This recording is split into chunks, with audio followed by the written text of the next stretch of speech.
Hello friends, welcome to Buried Truths, where the dust of time is swept away and history's deepest secrets rise to the surface. Let's view the video. In the brutal and battle-scarred world of early medieval Europe, one warrior brotherhood stood apart: the Anglo-Saxon Huscarls. Elite, disciplined, and feared, these warriors weren't mere soldiers. They were the king's shield, his blade, and his last line of defense. Their story begins in the cold winds of Scandinavia. The roots of the Huscarls lie deep within Norse tradition. Originally known as herdmen or household troops, they emerged from Viking warbands that followed. Powerful chieftains, these Norse warriors valued loyalty and personal bravery, forming the prototype for what would later become professional standing troops in England. By the early 11th century, England had fallen under the control of Danish king Knut the Great. He brought with him the Viking tradition of loyal household warriors. From this, the Huscarls evolved, not raiders, but defenders of royal authority. They were organized, paid, and lived within the king's household, becoming a standing elite force. Unlike levied peasants, Huscarls were full-time warriors. They pledged personal allegiance to the king, not the land. Their presence symbolized royal power and deterred rebellion. They traveled with the king, guarded him at court, and marched with him into battle. Their identity was forged in duty, honor, and blood. As their numbers grew, they were institutionalized into the royal household. The term housecarl became formalized under Knut, and they began receiving land payments or estates in exchange for service. Their loyalty was rewarded with prestige and privilege, setting them apart from common warriors and nobility alike. Their introduction marked a turning point in English military organization. Never before had England seen a professional warrior class so dedicated, trained, and embedded in royal politics. This was not just a military transformation, but a political one, securing the king's rule through steel and strategy. The Huscarls were more than just bodyguards. They were the backbone of the royal army, a living testament to the fusion of Viking ferocity and Anglo-Saxon order. From Norsemen to royal defenders, their journey would shape English warfare and kingship for decades to come. Becoming a Huscarl was not simply a matter of loyalty. It required deadly skill, relentless discipline, and total commitment to warfare. Unlike common soldiers, Huscarls underwent rigorous training to master the art of combat. They were not just warriors, they were elite instruments of destruction forged for the battlefield. Their training began with physical endurance. Huscarls were expected to march long distances, wear heavy chainmail for hours, and train in harsh conditions. They practiced with shields, swords, and their signature weapon, the mighty two-handed Dane axe. This 6-foot axe could cleave through shields, armor, and even horses with terrifying power. The Dane axe was more than just a weapon, it was a symbol of their status.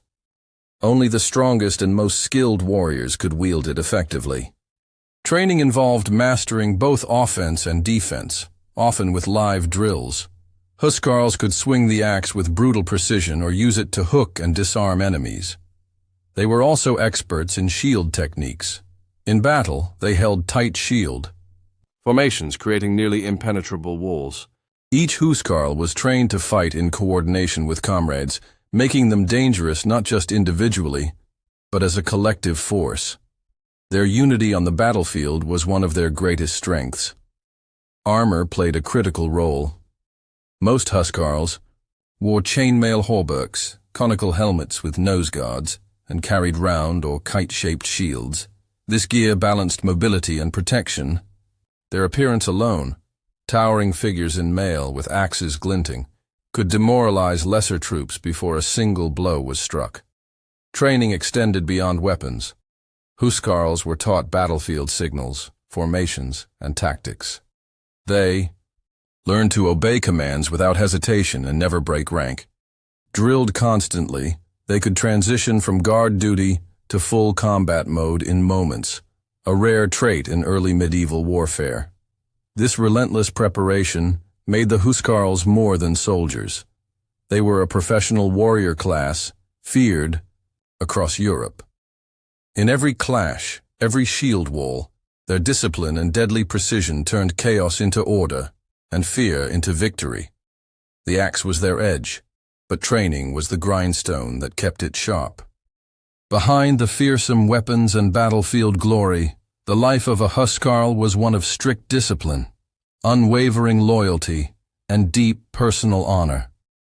As members of the royal household, their lives were governed by a code that demanded obedience, self-sacrifice, and constant readiness to die for their king. Unlike temporary levies or feudal troops, Huscarls were full-time warriors. They lived within the royal court or estate, bound by oaths of loyalty to their lord. Their days were structured with training, guard duty, rituals, and discipline.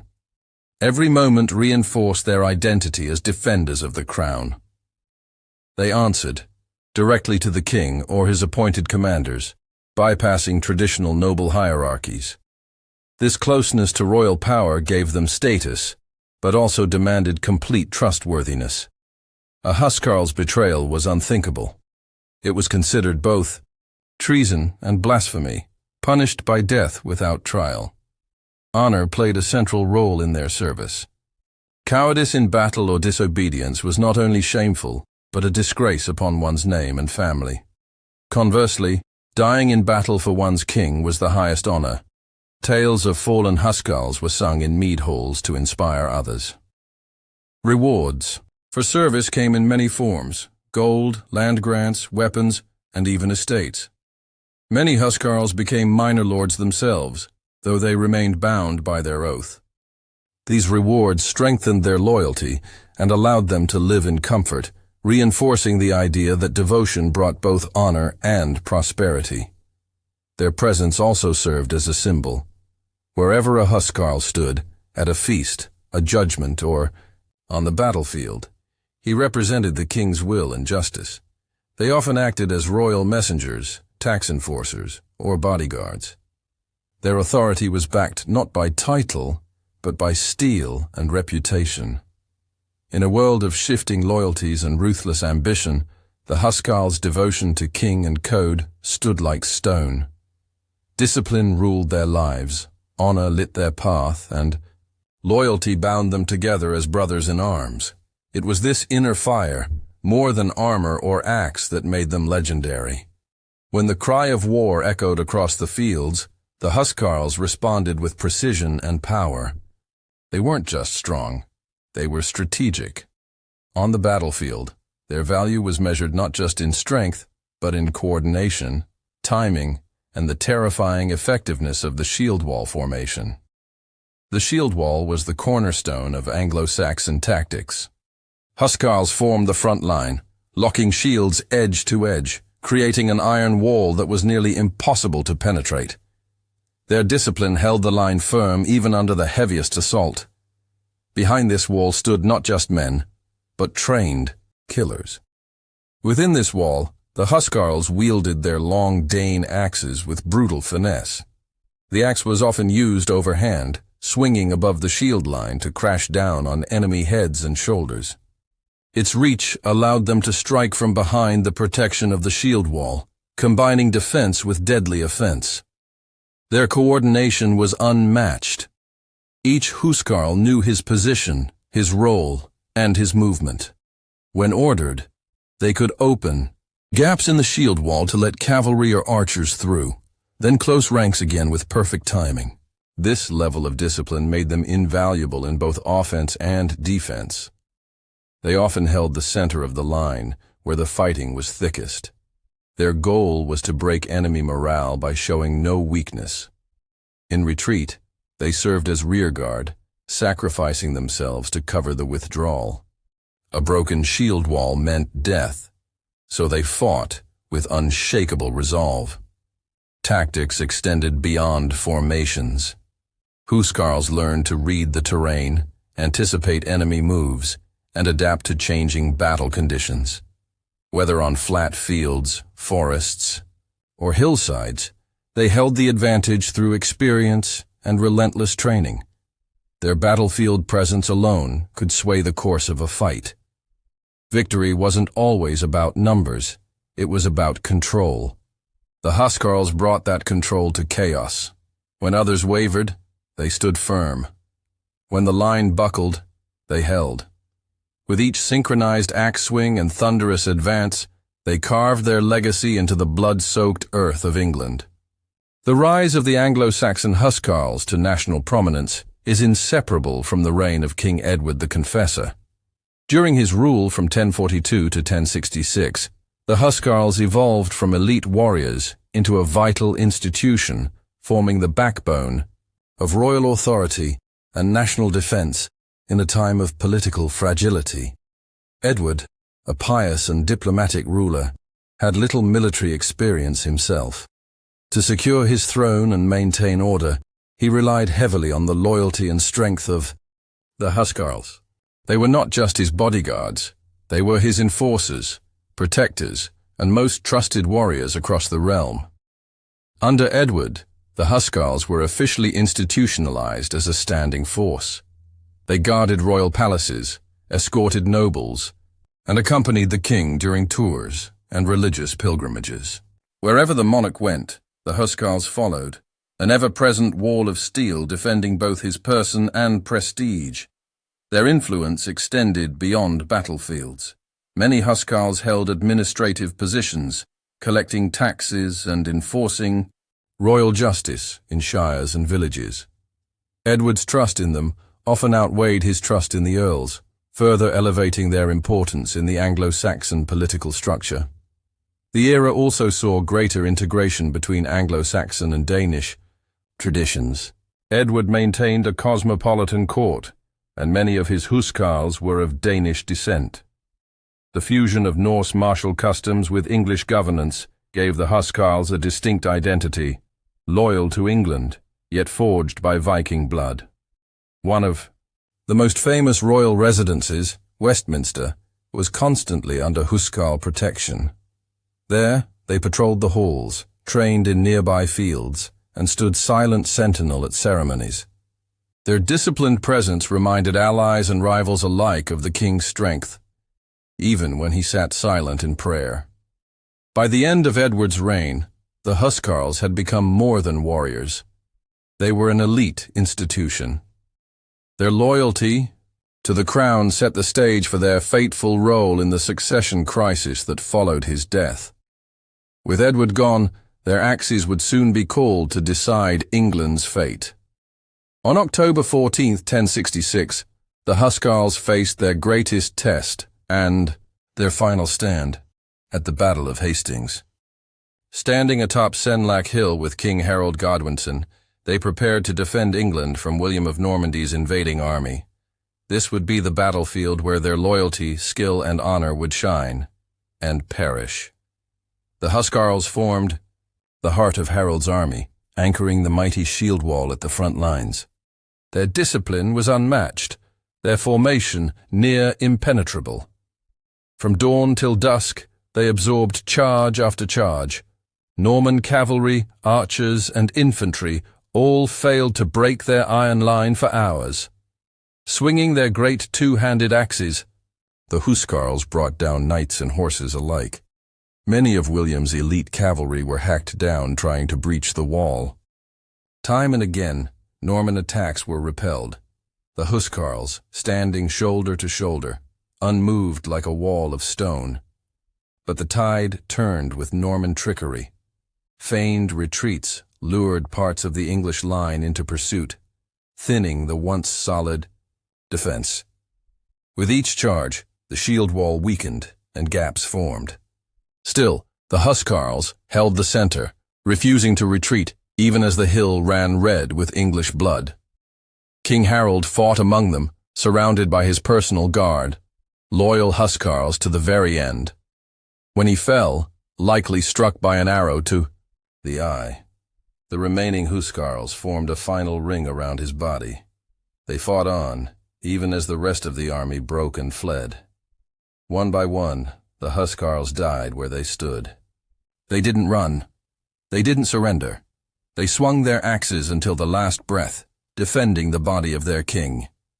In death, they achieved immortality, the final embodiment of loyalty and valor in the face of overwhelming odds. The Battle of Hastings ended not just a reign, but an era. The Norman victory shattered Anglo-Saxon rule, yet the Huscarls' final stand became legend, an echo of unbreakable honor that would live far beyond the bloodied fields of Sussex. Their legacy was not lost, it was sealed in sacrifice. Though the Huscarls perished at Hastings, their spirit endured. They were more than warriors. They were symbols of loyalty, discipline, and martial excellence. Their legacy lived on in the collective memory of England, shaping how future generations would remember Anglo-Saxon courage and honor in the face of conquest. The Normans, impressed by the Huscarls' valor, adopted some of their practices. The tradition of royal bodyguards continued in Norman courts, evolving into new institutions, yet the memory of axe-wielding warriors who died defending their king left a mark on English military culture.